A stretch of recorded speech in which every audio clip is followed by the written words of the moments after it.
All right, welcome to volumes of revolution. Another way you can write it is volumes of rotation. They both mean exactly the same thing. Now, the learning goal is just use y squared to find the area of the x-axis, or or use x squared to find the area around the y-axis. Okay, so we're going to look at this with a bit of. We're just going to look at it and see why is it that we need to square it. All right, here we've got something that's being lathed. It's wood, all right? And it just goes round and round and round and round and round and round and round, okay? Now, this is actually very crucial to what we're trying to explain here. See, this goes around like that, okay? And what shape does it create on this face here? And most of you have already solved it. It's a circle, all right? So with integration, we're really good at finding the area underneath this curve, okay? But going back to like volume of prisms V equals A times H, all right? So we can find the volume of something if we know the area. In this case, it'll be the area of a circle, times this thing here, all right? Now, this thing here is actually called the change in x, or we know it as dx, okay? So, with that in mind, we can calculate anything that rotates around the x-axis or rotates around the y-axis. So our formula will be volume equals our boundaries. So let's say that's B, and let's say that this is A, and it's going to be pi y squared dx. Now this is if it's rotating around the x-axis. So rotation around x-axis, all right? X-axis. Because what is happening here, okay? We're doing the volume of the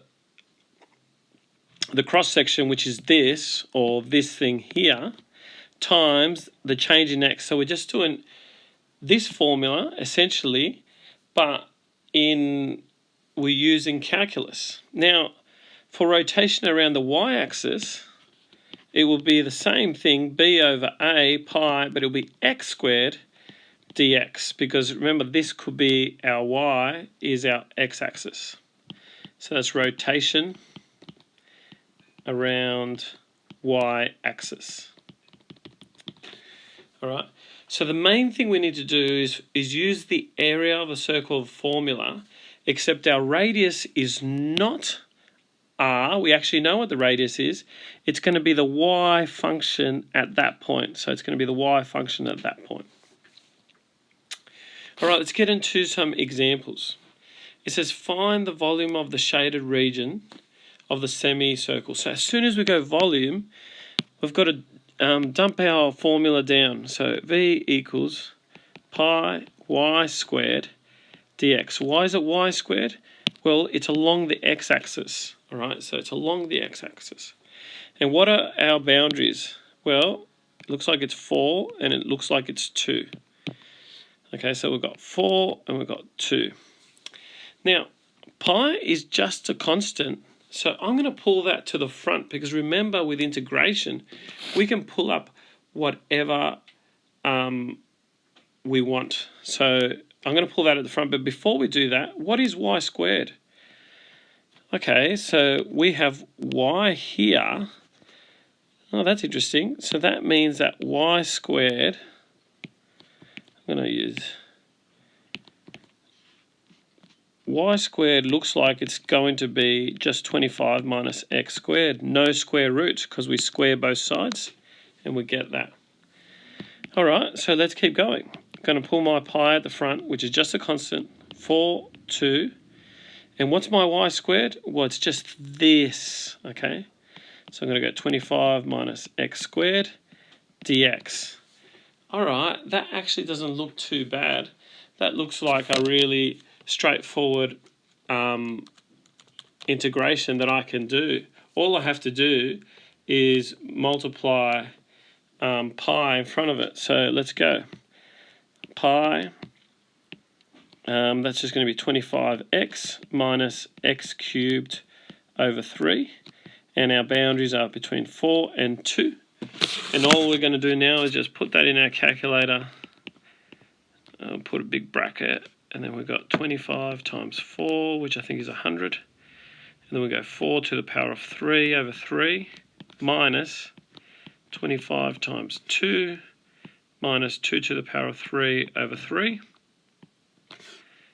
And what we end up getting is, I think we get 94 over 3 pi. Now, this is volume. So because it's volume, we've got to show units. So it's going to be units cubed, all right? Because it's just normal finding the area of a volume like as before. All right, let's go with this one. So this one, it's actually the same question or very similar, but it's around the y-axis. So now we're looking around here. So our boundaries, we're going to look at y boundaries, and here's our y boundaries. And instead of y squared, we need to find x squared. So I'm going to go y equals root 25 minus x squared. I'm going to square both sides. So we get y squared equals 25 minus x squared. Therefore, x squared equals 25 minus y squared. Okay, that's really cool. So now I'm going to do my volume. So it's going to be volume pi x squared, because it's around the y-axis, dy. All right, with respect to y. What are our boundaries? 5 and 3. So we're going to do that. So I'm going to pull the pi out to the front. Put my boundaries on. And our x squared is just that. It looks like a very similar problem to what we had before, except it's dy instead of dx, because we're going around the y-axis, not around the x-axis. So in actual fact, we're going to be left with the same integration, except in terms of y. That's y squared, by the way. I got ahead of myself. We've got 5 over 3.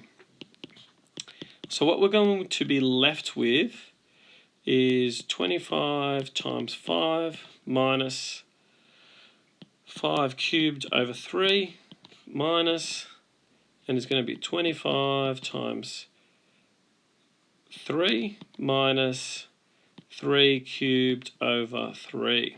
Okay, so we need to pop that in our calculator, and I'm just going to put it in my calculator really quickly. 125, and it'll be